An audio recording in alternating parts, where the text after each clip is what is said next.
Democracynow.org, the War and Peace Report. I'm Amy Goodman as we turn to the breaking news of the death of former British Prime Minister Margaret Thatcher at the age of 87. She was Britain's first female Prime Minister, serving 3 terms in office. Known as the Iron Lady, Margaret Thatcher became synonymous with austerity economics as a close ally of President Ronald Reagan. She famously declared to critics of neoliberal capitalism that, quote, there is no alternative.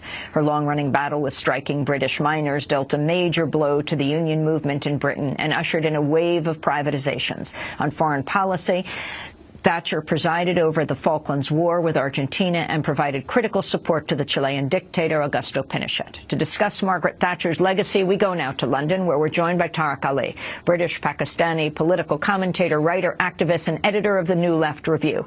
In these last minutes we have, Tariq, talk about the legacy of, talk about the tenure of the former British Prime Minister, Margaret Thatcher. Amy, there's no doubt about it. She transformed British politics. She basically won over the opposition.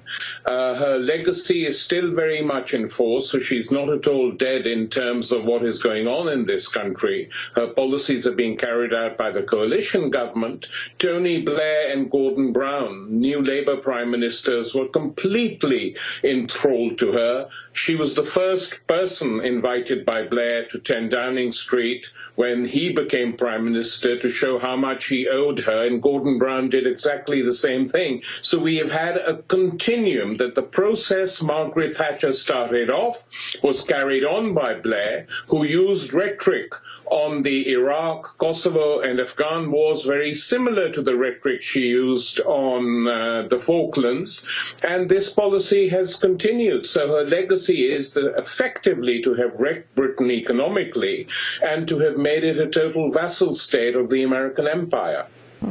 Tariq, can you talk about the legacy of Thatcherism for the working class in Britain?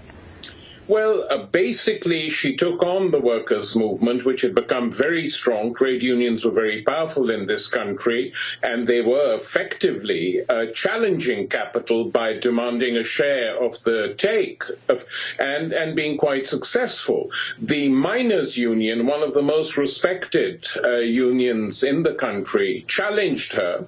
She organized the state, the use of the police, use of the secret services to defeat them. And she did it, and she referred to union militancy as the enemy within. She was very hot on enemies, either abroad or at home. And that phrase, the enemy within, has been used subsequently against dissidents of other sorts by her successors. Can you talk about her foreign policy from the Falklands War, and we only have a minute, to her support of the apartheid regime, calling Nelson Mandela a terrorist?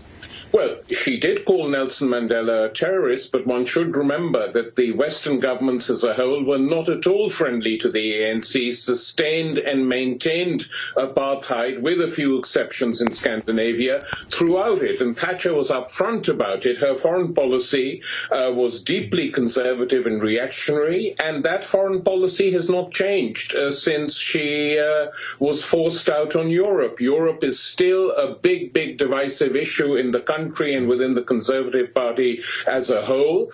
And so on every level, Amy, domestic level, international level, Thatcherism continues. One shouldn't imagine that it's over, and I hate to say this, but the fact that we haven't come up, or no one has, neither the centre-left or anyone else has managed to come up with an alternative to the Wall Street crash of 2008 does indicate that there was some truth in her statement that there is no alternative, at least as far as the mainstream is concerned.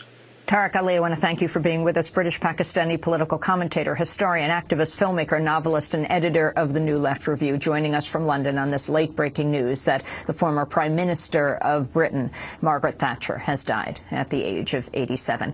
Thanks so much for watching this report from Democracy Now!, your daily independent global news hour. We don't accept advertising or corporate funding, but rather rely on donations from viewers like you. Please make your contribution by visiting democracynow.org. We need your support today to keep bringing you this hard-hitting, in-depth reporting.